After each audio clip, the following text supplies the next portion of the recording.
Hey guys, Mike Volkan here with tennisracket.me, where you can find your perfect racket in under 2 minutes at tennisracket.me. Normally you see me on the tennis court, but today I'm in my house. I wanted to talk to you a bit about a book I just got finished reading called Letters to an Aspiring Tennis Pro, and it's fascinating. You should pick it up if you like to read about tennis.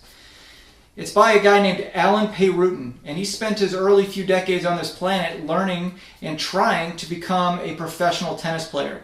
Now, he didn't become one, but he doesn't call it a failure, which it isn't, just because he didn't turn pro.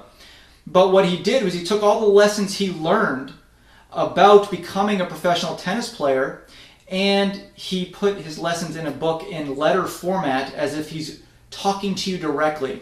Now, this isn't a book about strategy. It isn't a book about technique. This is Alan's view of the ATP tennis world, or getting to the ATP Tennis Tour, from a student's perspective. And he was actually a teacher too, but you could read about that later. So one of the things that's interesting about this book is that Alan spent his few early years, when he decided he wanted to become a pro, scouting out coaches and taking advice from people.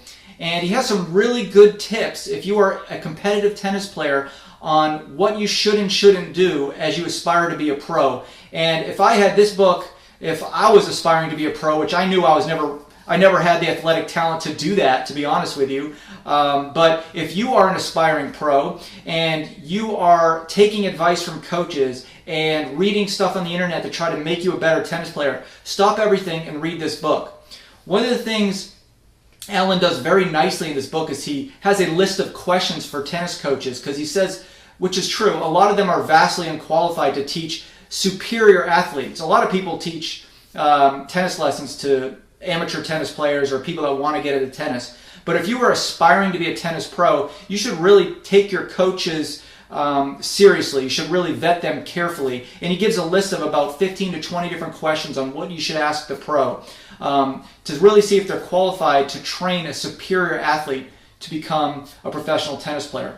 Now, one of the things that Alan writes in the book that's very interesting that I never really thought about was, if you are really truly aspiring to be a professional tennis player, stop playing high school tennis, stop even playing college tennis, because these people that play this tennis are mostly in it for their own personal gratification of playing the sport and the win-loss in their win-loss record. But when you're becoming a professional tennis player, he says, as you get better and better, you have to put those wins and losses behind you and keep a journal. Okay, so forget about high school tennis, forget about college tennis, forget about non-sanctioned tournaments, he says. You want to keep a journal, and after every match, ask yourself, why did you win that match? Why did you lose that match? Why did that player beat you? What could you have done better during that match? And look back upon that journal, and that aggregated data, that aggregated content that you have in that journal will help you tremendously as you build your game up. Another interesting thing he actually says is to avoid tennis on TV unless you're learning from that match. So he says, while you spend 4 hours watching a tournament or a tennis match on TV in one of the ATP tournaments, you can go out and be practicing. Now, on the flip side of that, if you want to pick apart Roger Federer's game or learn how Andre Agassi hits those all-star returns, return of serves, then by all means, watch tennis on TV, record it, play it back in slow motion, learn the ins and outs of how the pros play.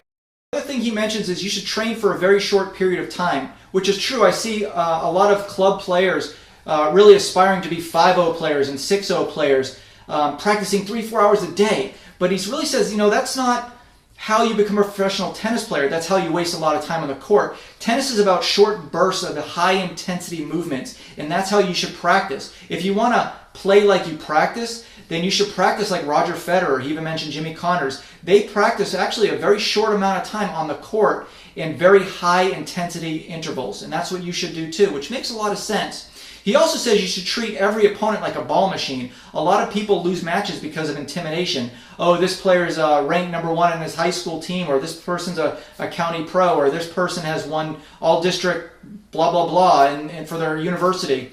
Put that all behind you, because when you're on court, everybody's treated equally. And if you just play the match as the balls are coming at you, like every match is a different ball machine, then that should really level the playing field, especially if you're not as good as your opponent. And that is such a true statement. That really rung true with me as I read through this book. And I want to leave you with a quote that really rung true and resonated with me throughout the book. He says, "Champions are measured by their resilience. Defeat, if embraced, will teach you much more than many victories combined." And that's so true. He talks to you about, don't worry about if you're trying to be a professional tennis player. Even if you lose, the ability of a champion to learn from that loss is what makes them a champion. And that's so true.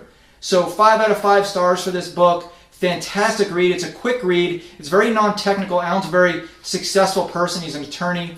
He's a very well-read, writes very well. And you'll be able to pick up this book and just glean his lessons that he's learned into your game almost immediately. So I highly recommend you check it out.